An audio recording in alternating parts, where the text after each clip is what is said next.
when I think of Bitcoin, I think this is the first digital monetary system in the history of the world. Perhaps the first, we've tried others, they just didn't work. This is the first one that's perfected, that's functioning. It's the first one to cross $100 billion in market cap, and now it's about $200 billion in market cap. $200 billion means $200 billion of monetary energy. And if I look at all of the other great digital networks, Apple, Google, Facebook, when they cross $100 billion of monetary energy, then that's a legitimizing step. Generally, when they get there, 95% or more of the investment community doesn't believe in them. Sometimes 99% doesn't believe in them, but they're too big to fail. They're fires that have been unleashed into the society, and they're burning, and the effect is exothermal. It's what we have in each of these networks is we have the collapse, a dematerialization of some product or service or virtue or some ineffable quality, be it friendship or mobile devices or information. It's collapsing into a lower energy state. And as it collapses into a lower energy state, huge amounts of energy in the form of profit, cash flow, and value get given off. Apple can ship a better camera to 1 billion people overnight for a nickel. Right. Facebook can improve the way that you communicate to your loved ones overnight for a nickel.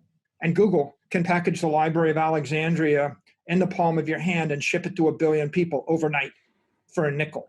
And when you have these massive dematerializations of value, and they get on a network with a network effect, it's almost like what you see a crystallizing structure where you've got an amorphous substance, and as it crystallizes, we go from steam to water to ice. Collapses, gives off energy. And what Bitcoin is it's that first digital monetary network, digital monetary system. It's collapsing into a much more efficient form. It's giving off energy. And that just brings us back to this entire subject of how important is energy to the human race. Okay. Let me ask a question there. There's a chart with phase transitions of, say, water, of going from ice to water to steam as its temperature increases. And it shows increases in temperature. And then when it actually goes into the phase transition, it flatlines. So it's like all that energy is being reallocated to, I guess, changing the molecular structure for the next state. Then the temperature starts to increase again as it goes into water, and it flatlines again before it goes into steam. So I guess what you're getting at is that energy becomes transmuted into the next state before it can start to give off energy in the form of profit, productivity. It's giving back economic substance, I guess, to its users. I think that's sort of the analogy you're drawing there. It's a wild thing when all the monetary energy leaps from gold to Bitcoin, or when it leaps from fiat to Bitcoin. There's this phase transition, and we see it throughout all areas of science. But right now, this is just the first time in human history that we see this creation of a pure digital monetary network. And I want to replace monetary network with energy network, because monetary energy is energy, and money is energy. In fact, money is the highest form of energy. So if we ask the question, what is money? Money is the highest form of energy that human beings can channel. So if I look back through time, human beings as a species prosper by channeling energy. And when we mastered fire, we channeled chemical energy. And when we mastered missiles, we channel kinetic energy. And when we master water and hydraulics, we're actually channeling gravitational energy.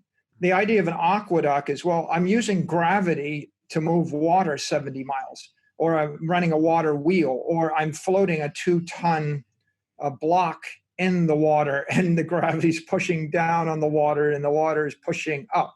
And when I dam a stream and I generate hydro energy, well, that's gravity being converted to energy. But if I dam the stream to divert a bunch of fish into my pond, I'm still using gravity. Now, I can channel gravity by dumping a bunch of rocks on your head, but it's not nearly so easy to create a river of rocks as it is to actually just tap into a river of water.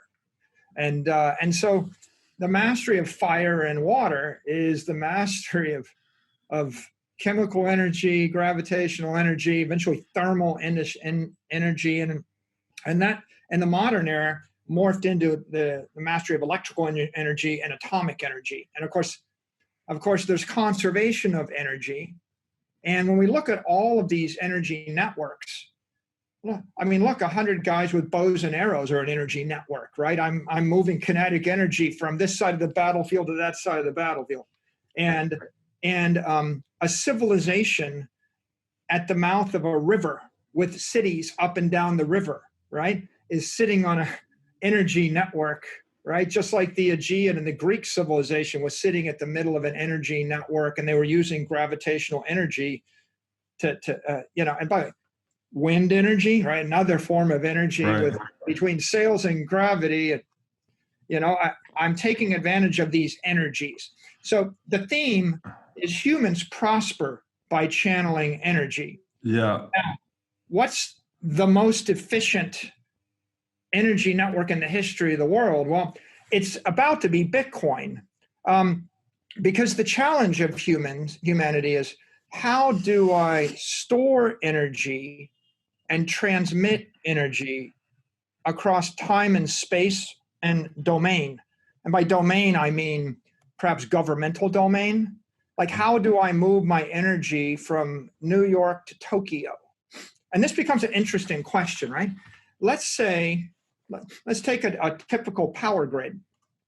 Well, I generate power, I channel chemical energy into electrical energy. I lose like 35% of the energy in the coal or in the fossil fuel.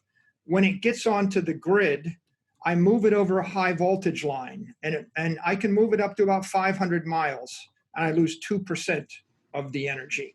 Mm-hmm. Now it has to get stepped down to 240 volts or lower voltage even to get into your house. I lose, as the voltage steps down, I lose more energy. It's about a 4% loss. If I had pure energy at the power plant, I'm going to lose 6% of the energy to put it into your house 250 miles away. I can't send it 2,000 miles away. I just can't. I can't send it 10,000 miles away. Energy will not move from New York to Tokyo, but I can do New York to Schenectady. Now, when it gets into your house, you have to use it immediately. You can't store it. So let's say I wanted to store it. I need a battery. Well, the absence of a battery prevents a mechanism. The mobile wave is a function of lithium-ion batteries in the palm of your hand. No lithium-ion battery, no smartphone. Now, we're working with modern batteries, Tesla. It's all about the battery, right? And Elon Musk has really driven battery technology. So let's say I put a battery in your house and you pull energy into your house. Well, you've lost 6%. Now, a typical battery, a good one, is going to lose 2% per month. Okay, that means you're going to lose 24% of your energy a year. Well, what does that sound like? It sounds like 24% inflation a year.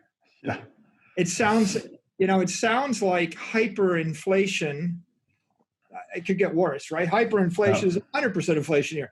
Let's say that I have a battery which loses 20% of my power a year. Well, my half-life on my energy that I pulled off the plant is 3.5 years. In 10 years, right? Yeah. I'm up to 12.5% of my energy.